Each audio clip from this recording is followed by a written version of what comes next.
Welcome to my YouTube channel. दोस्तों, आज इस वीडियो में हम बात करेंगे कि जो इग्नू की तरफ से एमएससी फिजिक्स के एग्ज़ाम होने हैं उसके लिए हमने कैसे अपनी तैयारी करनी है। तो वीडियो को अंत तक देखें ताकि आपको अच्छे से समझ आ जाए कि आपने जो एग्ज़ाम में अपीयर होना है उसके लिए आप तैयारी कहाँ से शुरू करें। आज की इस वीडियो में हम जो हमारा पहला सब्जेक्ट है MPH 001 code mathematical methods in physics उसके तैयारी के रिलेटेड हम बात करेंगे। बहुत सारे स्टूडेंट्स ने कमेंट किया था कि हमें समझ नहीं आ रहा कि हम कहाँ से शुरू करें, कैसे हम तैयारी करें। तो इस वीडियो में हम कवर करने जा रहे हैं कि जो हमारा फर्स्ट सब्जेक्ट है उसकी प्रेपरेशन हमने कैसे करनी है, उसमें कौन से इंपॉर्टेंट टॉपिक्स है जिनको हम अच्छे से कर अच्छे मार्क्स स्कोर कर सकते हैं। तो दोस्तों, तैयारी की बात करने से पहले मैं एक बात आपसे करना चाहता हूँ कि इग्नू से जो भी स्टूडेंट्स मास्टर कोर्स कर रहे हैं उनमें बहुत से लोग किसी जॉब में हैं। तो उन्होंने कमेंट में बताया कि हमारे पास समय कम होता है क्योंकि जॉब की वजह से वो पूरा अपना टाइम स्टडी को नहीं दे पाते। तो इस वीडियो में मैंने कोशिश की है कि उनके लिए खास तौर पर जो बिल्कुल इंपॉर्टेंट टॉपिक्स हैं एग्जामिनेशन पॉइंट ऑफ व्यू के लिए उसके बारे में हम बात करें, उसको फोकस कर ताकि स्टूडेंट्स सिर्फ उसी सिलेबस को कवर करके अपना अच्छा स्कोर इसमें कर सकते हैं। तो कुछ स्टूडेंट्स ऐसे भी हैं जिन्होंने अभी अपना ग्रेजुएशन कंप्लीट किया और अपनी मास्टर डिग्री का कोर्स वो कर रहे हैं। तो उनके लिए जो है फुल सिलेबस है उसके बारे में भी हम डिस्कस करेंगे। उसके लिए उनके लिए क्या इंपॉर्टेंट है, कौन कौन से टॉपिक एग्जाम में पूछे जा सकते हैं, उसके बारे में हम बात करने जा रहे हैं। इंपॉर्टेंट टॉपिक कवर करने से पहले आइए हम बात करते हैं जो इग्नू की तरफ से रिसेंटली एग्जाम कंडक्ट किए गए थे उनमें क्वेश्चन पेपर कैसा आया था, उसका पैटर्न क्या था। अगर आपके माइंड में क्वेश्चन पेपर का पैटर्न होगा तो आपको तैयारी करने में बहुत हेल्प मिलेगी।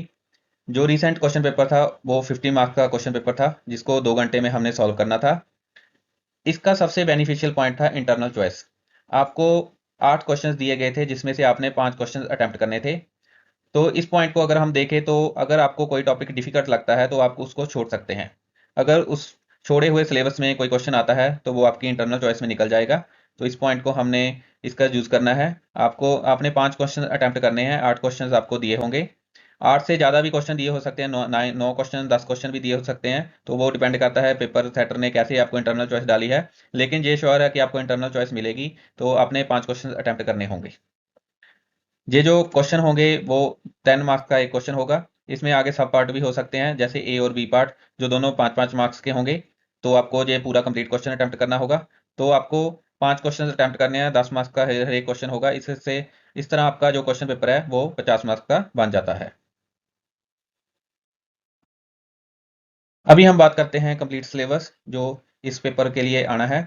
इसमें 5 ब्लॉक हैं। फर्स्ट ब्लॉक हमारा डिफरेंशियल इक्वेशन और स्पेशल फंक्शन का होगा, जिसमें हमारे पास स्पेशल कुछ स्पेशल फंक्शंस आ जाते हैं।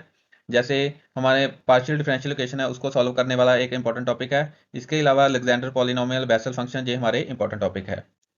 फिर हमारे पास जो दूसरा ब्लॉक है वो वेक्टर स्पेस मैट्रिक्स और टेंसर से रिलेटेड है। इसमें हमारे पास linear dependence independence of vectors, इसके अलावा मैट्रिक्स की properties, eigen value eigen vector, और जो हमारे पास टेंसर अलजबरा है वो आ जाता है। फिर हमारे पास जो थर्ड ब्लॉक है वो है कॉम्प्लेक्स नंबर से रिलेटेड, जिसमें हमारे पास कॉची रीमन कंडीशन है जो इंपॉर्टेंट है। इसके अलावा कॉची से इंटेग्रल थ्योरम है, और हमारे पास कॉन्टूर इंटेग्रल आ जाते हैं। इसमें हमें बेसिकली इंटीग्रेशन सॉल्व करना होगा। जो हमारा फोर्थ ब्लॉक है वो ट्रांसफॉर्मेशन से रिलेटेड है, जिसमें फॉरियर और लैपलेस ट्रांसफॉर्मेशन हमारे इंपॉर्टेंट टॉपिक बन जाते हैं। फिर हमारा जो पांचवा ब्लॉक है उसमें ग्रुप थ्योरी है, जिसमें ग्रुप्स की डेफिनेशन होगी। इसके अलावा कुछ इंपॉर्टेंट ग्रुप होते हैं उसके बारे में हमने कवर करना है। ये हमारा कंप्लीट सोल्यूशन है, कंप्लीट सिलेबस है। आप इस कंप्लीट सिलेबस का स्क्रीनशॉट भी ले सकते हैं ताकि आपको तैयारी में हेल्प मिले। स्टूडेंट्स के लिए कुछ और जो गाइडलाइंस है वो हम इस स्लाइड में बात करते हैं। तो आपने, अगर आप चाहते हैं कि आपका सिलेबस अच्छे से कवर हो और आपने पूरा सिलेबस कवर करना है तो आप मल्टीपल बुक्स से अपनी तैयारी कर सकते हैं। मैंने कुछ बुक्स आपके रेफरेंस के लिए स्लाइड में डाली है। सबसे पहले आपका इग्नू का स्टडी मटेरियल आ जाता है। इग्नू की तरफ से आपके पास बुक्स आ गई हैं। इसके अलावा ये जो बुक्स हैं आपको इग्नू का जो पोर्टल है ई ज्ञान कोश, वहाँ से भी आपको मिल सकती है। आपने ये मटेरियल स्टडी मटेरियल कहाँ से डाउनलोड करना है, कैसे डाउनलोड करना है, इसके लिए मैंने एक स्पेशल वीडियो मेरे यूट्यूब चैनल पर डाला हुआ है कि कैसे आप इग्नू ई ज्ञान पोर्टल को यूज़ कर सकते हैं और उससे अपनी बुक डाउनलोड कर सकते हैं। कई बार ऐसा हो जाता है कि जो बुक्स है टाइम पर आपके घर पर एड्रेस पर नहीं पहुंच पाती, तो आप वहां से डाउनलोड कर उसका प्रिंट आउट ले सकते हैं। तो आपने अपनी तैयारी के लिए इग्नू की तरफ से जो स्टडी बुक्स दी हुई है उसकी यूज़ करना है। इसके अलावा जो हमारी मैथमेटिकल मेथड की सत्य प्रकाश की बुक है, आपको मिल जाएगी मार्केट से, वो इंपॉर्टेंट है, आप उससे भी तैयारी कर सकते हो। और राइटर है जैसे HK दास की बुक होगी, BS राजपूत, इनकी बुक है, आप ये भी फॉलो कर सकते हैं। तो वो आपकी चॉइस पर डिपेंड करता है कि आपको कौन सा राइटर अच्छा लगता है, जहाँ आपने अपनी लोअर क्लासेस में किस तरह की बुक्स को फॉलो किया है, तो आप उससे तैयारी कर सकते हैं।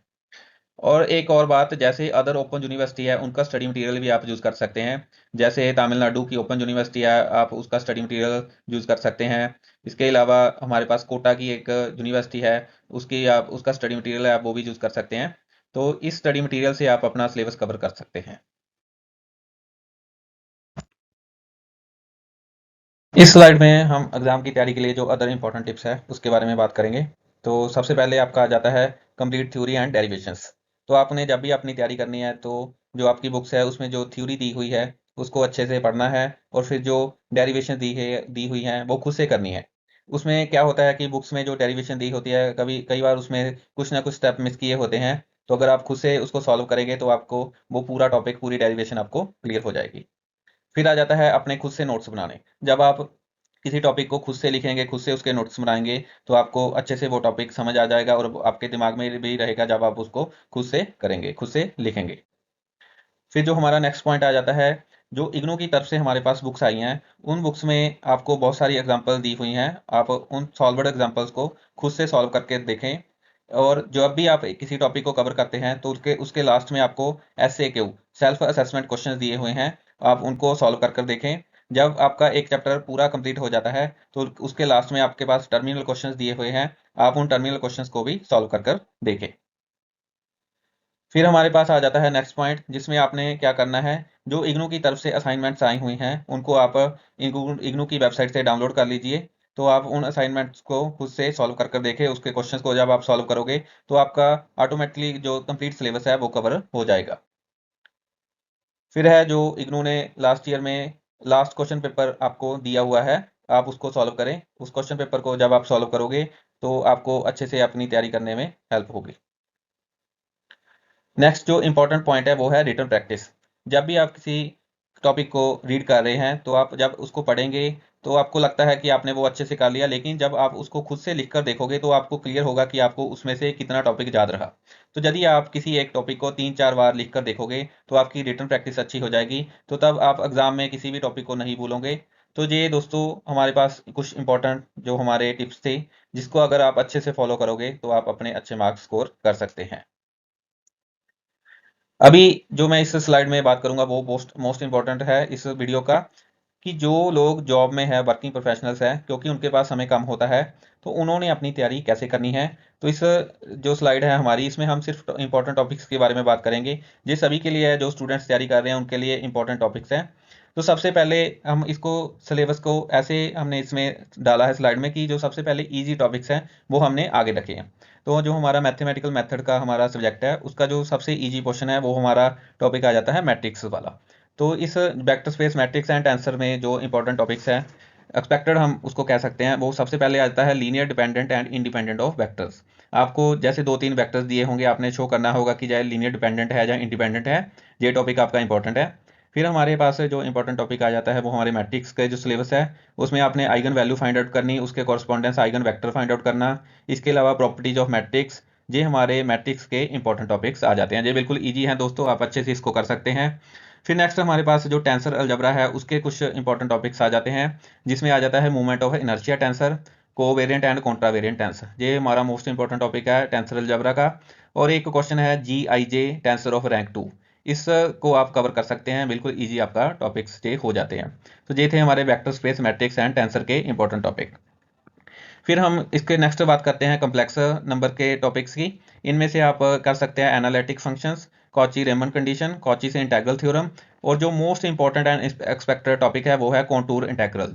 आपको कोई एक फंक्शन दिया होगा जिसका आपने इंटीग्रेशन फाइंड आउट करना होगा कॉन्टूर इंटेग्रल को यूज करके। ये आपका इंपॉर्टेंट टॉपिक है, इसमें 100% आपको एक क्वेश्चन है जो एग्जाम में आपको आना ही आना है।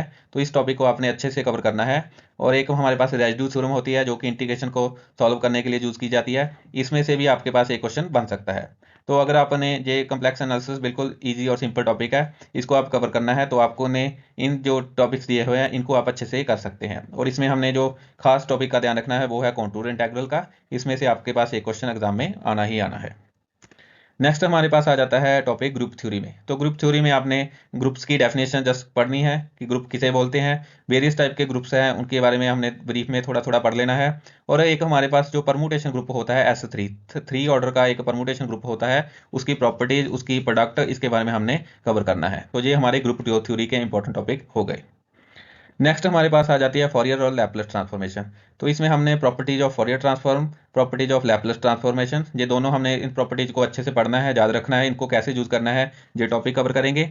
और फिर हमने जो लैपलेस ट्रांसफॉर्मेशन होती है उसको यूज करके एक डिफरेंशियल इक्वेशन को सॉल्व करना है, इसको हम अच्छे से पढ़ेंगे। तो मोस्ट प्रॉब्ली हमारा जो एक क्वेश्चन है वो इस टॉपिक में बन जाता है कि आपको एक डिफरेंशियल इक्वेशन दी होगी, उसको आपने सॉल्व करना होगा लैपलेस ट्रांसफॉर्मेशन को यूज करके। तो ये हमारा इस फॉरियर और लैपलेस ट्रांसफॉर्मेशन का इंपॉर्टेंट टॉपिक हो गया। नेक्स्ट जो हमारे पास टॉपिक आ जाता है वो है डिफरेंशियल इक्वेशन का और स्पेशल फंक्शन। तो इसमें दोस्तों आपने पार्शियल डिफरेंशियल इक्वेशन को method of separation variable separation of variable method की को यूज़ करके आपने डिफरेंशियल इक्वेशन को सॉल्व करना है। इस टॉपिक को आपने अच्छे से करना है। और आपके पास अलेक्जेंडर पॉलिनोमियल और बेसल फंक्शन, ये आपके दो इंपॉर्टेंट टॉपिक आ जाते हैं। तो अलेक्जेंडर पॉलिनोमियल में इसका जनरेटिंग फंक्शन ये इंपॉर्टेंट टॉपिक है। तो दोस्तों इस स्लाइड में जो आप देख सकते हो ये इसका मोस्ट इंपॉर्टेंट सिलेबस है, जिसको आप अगर अच्छे से करोगे तो आप मिनिमम 60% मार्क्स स्कोर कर सकते हैं। मैक्सिमम आप 100% भी इस सिलेबस को अगर करोगे तो भी आपका पूरा और पूरा सिलेबस कवर हो जाएगा, आप पूरा क्वेश्चन पेपर अटेम्प्ट करने के योग्य हो जाएंगे। तो दोस्तों आप इस सिलेबस का स्क्रीनशॉट ले सकते हैं। अगर आप मिनिमम सिलेबस करना चाहते हैं तो आपको ये मिनिमम सिलेबस करना होगा। इस मिनिमम सिलेबस को कर कर आप अपने एग्जाम को अच्छे से अटेम्प्ट कर सकते हैं और अच्छा स्कोर कर सकते हैं। इसमें जो टॉपिक हमने नहीं दिए अगर आप उनको छोड़ भी दें तो भी आपका जो क्वेश्चन पेपर है वो पूरा अटेम्प्ट हो जाएगा। ये खास तौर पर सिलेबस है उन वर्किंग प्रोफेशनल के लिए जिनको समय कम मिलता है, जो जॉब कर रहे हैं, जिनके पास समय कम है, उनके एग्जाम अब आ गए हैं, तो वो अगर ये वाला सिलेबस कवर कर लें तो उनकी तैयारी अच्छे से हो सकती है। इस सिलेबस को दोस्तों करने के लिए आपको कम से कम 15-20 दिन का समय ही चाहिए। 15-20 दिन में आप ये पूरा पूरा सिलेबस कवर कर सकते हैं। और इसमें जो जो मैंने इंपॉर्टेंट टॉपिक आपको बताए हैं उनमें से एग्जाम में आपको क्वेश्चन आना है। इंपॉर्टेंट टिप्स अगर मैं बात करूं जो हमारे वर्किंग प्रोफेशनल भाई हैं उनके लिए, तो आपने जो इग्नू की तरफ से स्टडी बुक्स दी गई हैं आप उनको फॉलो कर ले तो आप अपना सिलेबस पूरा अच्छे से कवर कर सकते हैं। आपको क्योंकि आपके पास समय भी कम होगा तो आपको किसी दूसरे राइटर की बुक फॉलो करने की ज़रूरत नहीं है। मेरा खुद का एक्सपीरियंस ये कहता है कि जो भी स्टूडेंट्स है अगर वो इग्नू की बुक्स को ही अच्छे से कर ले, ढंग से पढ़ ले, तो वो अपना पूरा पेपर अच्छे से अटैम्प्ट कर सकता है। आपने जो इग्नू बुक्स है उसमें जो एग्जांपल दी हुई गई हैं, सेल्फ असेसमेंट क्वेश्चन दिए हैं और टर्मिनल क्वेश्चन दिए हैं, उनको अच्छे से सॉल्व करना है। इग्नू की दोस्तों एक खास बात ये रही है कि इनके एग्जाम में जो क्वेश्चन पूछे जाते हैं जो वो जनरली जो इग्नू की तरफ से बुक्स प्रोवाइड की जाती हैं उनमें से जो क्वेश्चन होते हैं वो ही हमारे एग्जाम में आते हैं। तो ऐसा नहीं है कि इग्नू खुद से क्वेश्चन बनाता है। जो इग्नू की स्टडी बुक्स में क्वेश्चन दिए होते हैं mostly 90% question as it is जो बुक में दिया हुआ है वो ही हमारे एग्जाम में आ जाता है, उसकी स्टेटमेंट भी चेंज नहीं होती। तो अगर आपने जो बुक में एग्जांपल दी हुई हैं, SAQ TQ दिए हुए हैं, उनको आप खुद से सॉल्व कर लेंगे तो आपका जो क्वेश्चन पेपर है वो अच्छे से अटेम्प्ट हो जाएगा। फिर आपने क्या करना है कि जो इग्नू की तरफ से असाइनमेंट दी हुई हैं आप इग्नू की वेबसाइट से डाउनलोड कर सकते हैं, उसके जो क्वेश्चन पेपर दिए हुए हैं उनको भी आप सॉल्व कर सकते हैं। नेक्स्ट है जो लास्ट ईयर क्वेश्चन पेपर आया था, प्रीवियस क्वेश्चन पेपर, उसको आप सॉल्व कीजिए। तो ये हमारे कुछ इंपॉर्टेंट पॉइंट थे। अगर आपको कोई किसी टॉपिक में कोई दिक्कत आती है तो आप यूट्यूब की हेल्प ले सकते हैं। यूट्यूब पर बहुत से चैनल बने हुए हैं जो स्पेसिफिक टॉपिक्स को कवर करते हैं। आप किसी भी टॉपिक को सर्च कर सकते हैं, आपको यूट्यूब से अच्छे से हेल्प हो जाएगी। इसके अलावा दोस्तों चैट GPT, मेटा AI कुछ ऐसे प्लेटफॉर्म है जिस पर आप किसी भी टॉपिक को सर्च कर सकते हैं, आपको सोल्यूशन प्रोवाइड हो सकता है। तो ये हमारे कुछ इंपॉर्टेंट टिप्स थे एग्जाम की तैयारी के लिए। तो ब्रीफली मैं एक बात कहना चाहता हूँ कि जो इग्नू ने स्टडी बुक्स दी हैं उनमें जो क्वेश्चन दिए हुए हैं अगर आप उन क्वेश्चंस को अच्छे से कर लें, सिर्फ क्वेश्चन ही कर लें, थ्योरी और डेरिवेशन आप छोड़ दें, जो एग्जांपल दी हुई हैं, SAQ दिए हुए हैं, TQ दिए हुए हैं, इसके अलावा जो असाइनमेंट में क्वेश्चंस दिए हैं, जो अभी लास्ट क्वेश्चन पेपर आया था उसमें क्वेश्चन दिए हुए हैं, अगर वो क्वेश्चंस आप अच्छे से कर लोगे तो आप अच्छे मार्क्स स्कोर कर सकते हैं।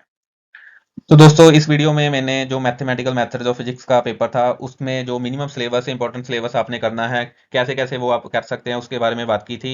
अगर मेरा वीडियो आपको अच्छा लगा तो आप मेरे चैनल को सब्सक्राइब कीजिए। अगली वीडियो में मैं जो हमारा नेक्स्ट पेपर है उसके बारे में बात करूंगा कि उसकी हमने तैयारी कैसे करनी है। अगर आपने इग्नू से प्रीवियस ईयर क्वेश्चन पेपर देखने हैं तो भी आप मेरे चैनल पर विजिट कर सकते हैं। मैंने जो ये चैनल है इसमें स्पेशली इग्नू एमएससी फिजिक्स को रिलेटेड ही बनाया है कि आपको कोई भी जानकारी चाहिए तो आप कमेंट बॉक्स में अपना कमेंट लिखें। मैं कोशिश करूंगा कि आपकी हर क्वेरी को सॉल्व कर सकूं।